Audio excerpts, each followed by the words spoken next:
और जनाब 1:55 मेरा और आपका साथ अगले 5 मिनट और कभी ऐसा भी होता है कि ये वक्त गुजर जाता है तो बहुत सी पुरानी चीजें याद आती हैं। तेरी याद कहीं रखकर मैं भूल गया हूँ। सोचा था पहले कर लूं वो काम जो मुझको करने हैं। तेरी याद कहीं रखकर मैं भूल गया हूँ। सोचा था पहले कर लूं वो काम जो मुझको करने हैं, फिर तो सारे माह साल उसी के साथ गुजरने हैं। जब ये कर्ज अदा कर लूंगा, जब ये कर्ज उतारूंगा, उम्र का बाकी हिस्सा तेरी याद के साथ गुजारूंगा।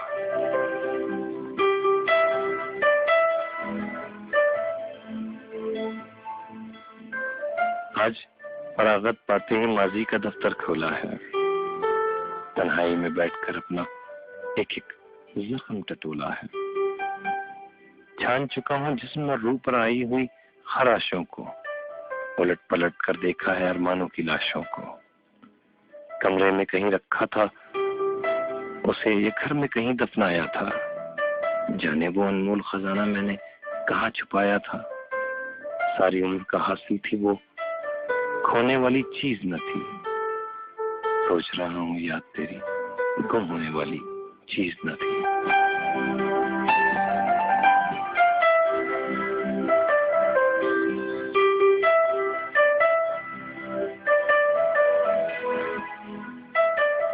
वर्क देखा है अपनी गर्दालूद किताबों को।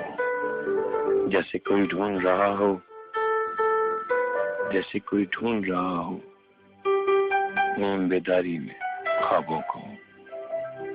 मुद्दत से जो बंद पड़ी थी वो अलमारी देखी है। रंग लगे संदूक की हर शय बारी बारी देखी है। कमरे में फैलाकर मैंने सूट पुराने देख लिए।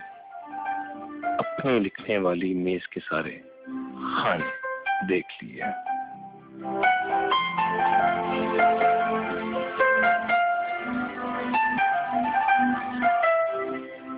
अपने के हाथों से भी अक्सर नादानी हो जाती है। बहुत संभाल कर रखने पर भी चीज कभी खो जाती है। अपने सारे घर वालों को दीवाना सा लगता हूँ। इस कमरे से उस कमरे में खोया खोया फिरता हूँ। सोच समझकर दुनिया की नजरों से बचाकर रखा था। मैंने तो उस याद को अपने लिए बचाकर रखा था। मैंने तो उस याद को अपने लिए बचाकर रखा था। तेरी याद कहीं रखकर भूल गया हूँ। वक्त की गर्दों में कहीं अटी पड़ी होगी, जो मुझे याद नहीं आ रही कि कहाँ गुमी पड़ी होगी।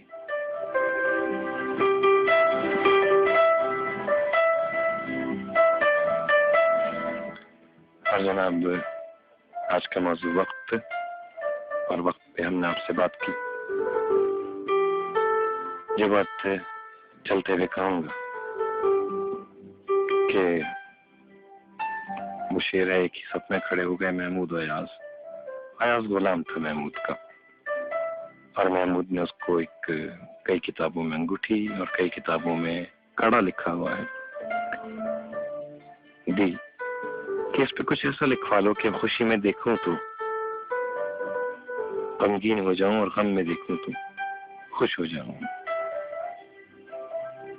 अयाज वो अंगूठी या कड़ा अपने साथ ले गया और जब वो उस पे लिखवा कर लाया तो उस पे सिर्फ इतना लिखा था कि ये वक्त भी आखिर गुजर जाएगा।